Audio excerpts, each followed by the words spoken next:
Now that Star Wars The Rise of Skywalker is out in theaters around the world, a lot of fans have different opinions, different thoughts about this movie around the entire world, expressing their different feelings about Episode 9 and the very end of the Skywalker saga. This is Mike ZEROH. Make sure to subscribe if you're new to the channel for future Star Wars content. Now, one thing about Episode 9 is that we do know that Disney, Lucasfilm, J.J. Abrams went through many different changes and adjustments during the months of August, September, and October in order to provide a different tone for this movie. In case you guys did not know, the original cut of Episode 9 was 4 hours and 20-some minutes, whereas with The Last Jedi, as Rian Johnson confirmed, was 3.5 hours. Of course, with all of the different, changes, they always cut out scenes, they always diminish the scenes, and diminish the running time of the movie. And we do know that Disney and Lucasfilm originally wanted to focus more so on Palpatine and Luke in Episode 9, and obviously if you guys have seen the movie, you will know exactly how much Palpatine and Luke footage we really got. Now, with that being said, we will be going into some spoilers because we will be going over one of the deleted scenes that were shot for The Rise of Skywalker that never made it to the final cut of the movie.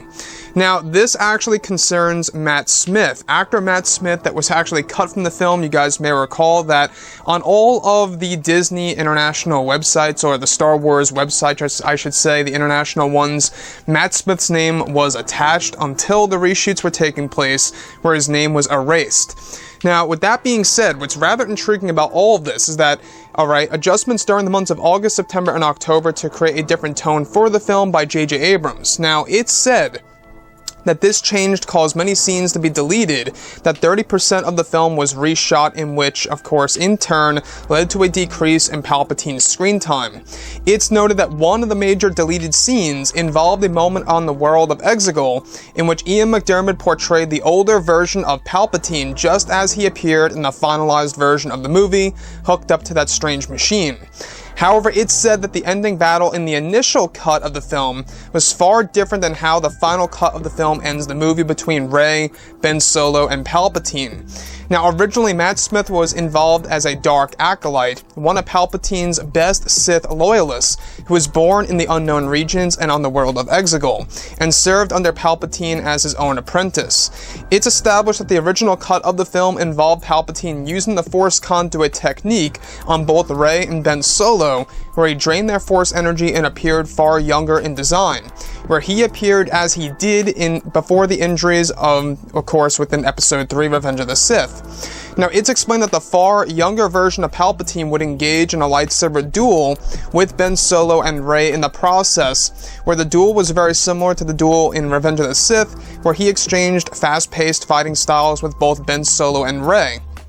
Now, eventually, Ben and Rey team up to take on Palpatine and destroy him by using Anakin and Leia's lightsabers. Once the young version of Palpatine died, his spirit was supposed to be revealed as a red, abstract figure that would speak in an ancient Sith language and pass his spirit on into the Dark Acolyte's body, portrayed by Matt Smith. Now, this is where Smith would portray the Dark Acolyte, however, was also Palpatine to fight both Ben and Rey in the process. Now, though multiple versions of this scene were shot, this was the most recent scene shot back in January of 2019, this year, before they decided to cut Matt Smith from the film and wanted to make some changes to the movie and to change how Palpatine would be used in the movie. Now, originally the film was going to show 3 different versions of Palpatine. His old self hooked up to the machine, his younger self, like how he was in Episode 3, and eventually in spirit form that takes over the Dark Acolyte's body. Now, this falls in line with one of the scenes dubbed as the Unnatural, that would establish how Palpatine survived.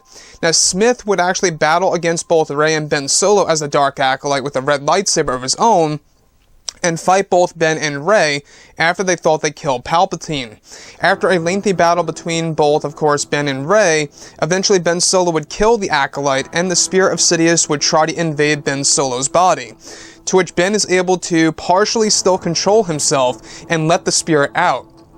After he begs Rey to stab him in the chest, the spirit would eventually be dragged into the netherworld of the Force into the netherworld by the Force ghosts of the past, and eventually bringing him an end to the Palpatine, and of course to the actual character of Sidious, and an end to the Sith, where Ben Solo would die because of the hands of Rey and making the sacrifice.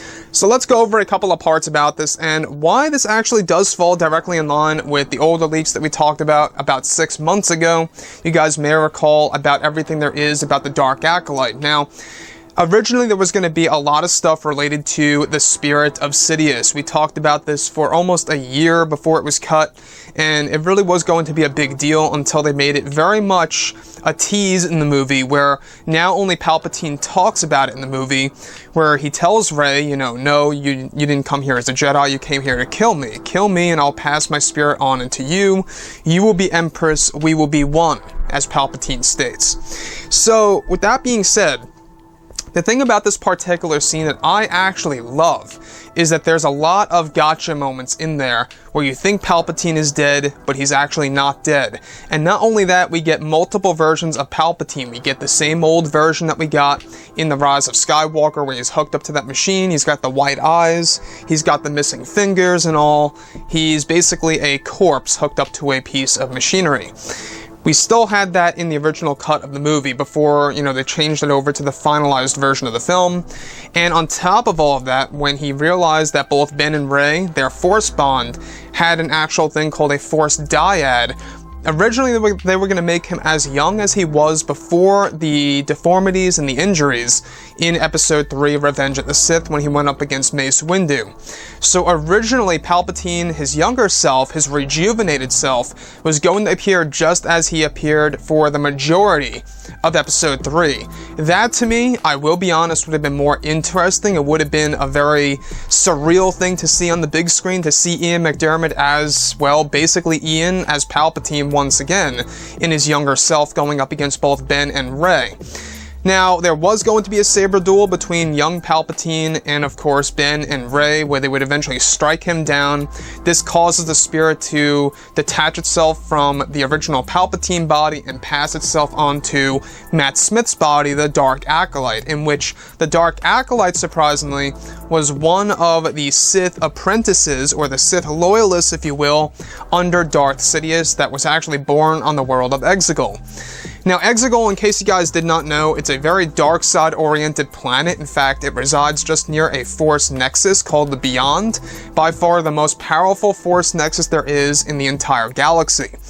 Now, I don't know about you, but this to me sounds like a far more interesting ending and more lengthy and a little bit more, I guess you could say, in-depth as far as the dark side goes, and showing us exactly how Palpatine was able to live on, visually speaking, how it all has to do with his spirit.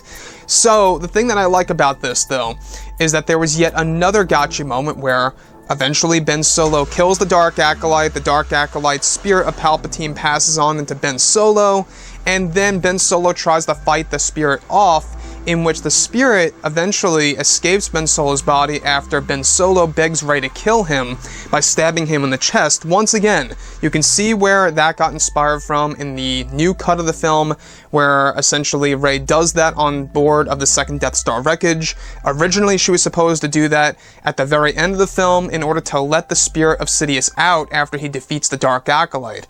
Once the Dark Acolyte goes out of Ben Solo's body, that's where the Force ghosts of the past drag it into the netherworld of the Force, diminishing the dark side presence of Palpatine once and for all. Now, what I like about this is that this death is more unpredictable. I know that you guys have seen my spoilers review and my reaction video, and one of my big, criticisms of the movie is how easily Palpatine is killed, or how predictable it really was. This is a more unpredictable death, a more unique and creative, I guess you could say, death for Palpatine. And the fact that him and his spirit getting dragged into the netherworld is loosely based off of the expanded universe and how he was killed, I think is brilliant. So it's very sad to see that it did not make the final cut of the movie, and the fact that J.J. Abrams, Disney, Lucasfilm, Kathleen Kennedy, they changed all of this in order to not only decrease the running time of the film, but to also create a different tone of Episode 9 and believing in less is more when it comes to Palpatine.